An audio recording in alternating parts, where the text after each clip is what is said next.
ঘড়ির কাঁটায় এখন সময় দুপুর 2টো। হঠাৎ করেই ওয়েদারটা কেমন চেঞ্জ হয়ে গেল, রোদ নেই আর চারিদিকটা হঠাৎ করে মেঘে ঢেকে গেছে, যার জন্য ঠান্ডা লাগছে।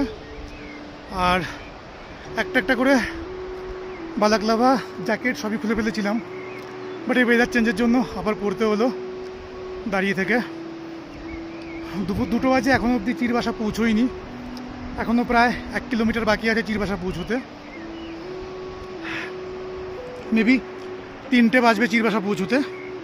তারপর চিরবাসা পৌঁছে লাঞ্চ ব্রেক নেব, তারপর চিরবাসা থেকে যাব ভোজ বাসাতে। তো আপাতত এই অবস্থা, আর এখানকার ভিউটা ঠিক এরকম। এই যে পাশ থেকে ভাগীরথী বয়ে যাচ্ছে, সেই গঙ্গোত্রী থেকে শুরু হয়েছে, এখনও কিন্তু ভাগীরথী স্বাদ ছাড়িনি। আমাদের সঙ্গে সঙ্গে একদম শেষ মাথা অবধি চলবে ভাগীরথী।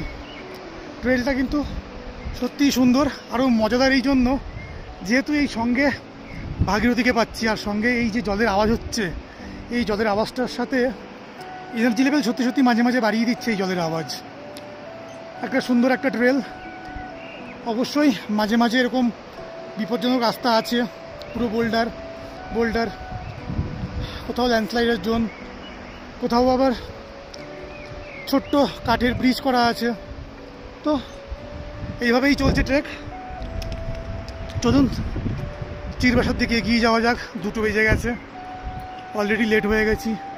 12টার মধ্যে হিসাব মতো চিরবাসা পৌঁছানোর কথা, বাট 2টো বেজে গেছে। প্রথমত সকালে আমরা 1 ঘন্টা লেট করে বেরিয়েছি, 8টার জায়গায় 9টাতে। তারপরে চেকপোস্টে আমাদের প্রায় 45 মিনিট টাইম নিয়েছে চেকিংয়ের জন্য, তো তাতেও অনেকটা টাইম নষ্ট হয়েছে। তো সব মিলিয়ে মিশিয়ে টাইম তো নষ্ট হয়েছেই। চলুন তাহলে ভোজ বাসার দিকে এগিয়ে যাওয়া যাক।